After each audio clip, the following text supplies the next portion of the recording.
Paul Doswell, 0-0 draw against Eastbourne Borough. How do you reflect on the game? Tough game, tough conditions as well. To have to play two games in, I think it was nearly 90 degrees out there today.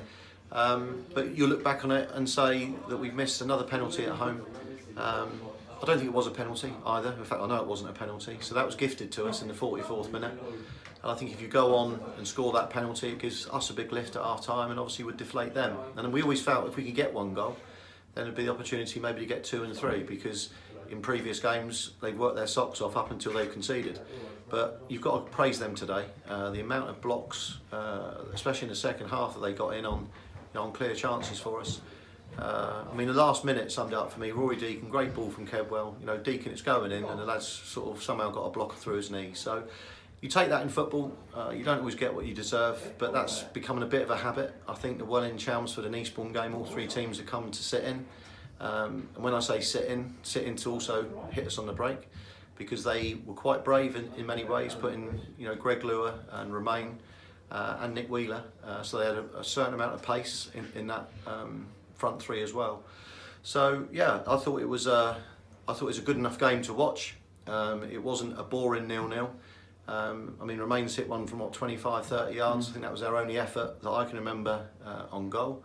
And we've had 5 good chances. And like I said, I think Benny's was if he doesn't shoot, then he's got to square it, because I think we had 2 lads in front of the goal line. Wes, great save from their keeper. Then we missed the penalty. As I said, second half, I think it was a non-stop, barrage of. I'd like to see what the possession stats were. But like I said, credit to Eastbourne.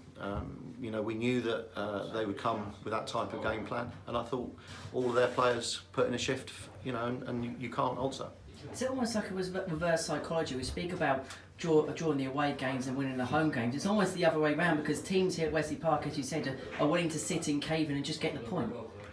Yeah, and it's very, very difficult, when you're trying to get through 2 blocks of 4 and sometimes a block of 10. But having said that, you know how much we look at the stats. I think we've created now 18 chances in the Welling game, the Chelmsford game and today, and we scored no goals in those 18 chances, and on top of that we've missed 2 penalties. And you can't do that if you want to go on and win football matches. Football's mainly, you'll come out with all the cliches in football, you hear them all the time. But the biggest one is if you don't score your chances, you don't win football matches, and that's what's happened to us. But we're unbeaten. We'll go to Oxford City on Saturday.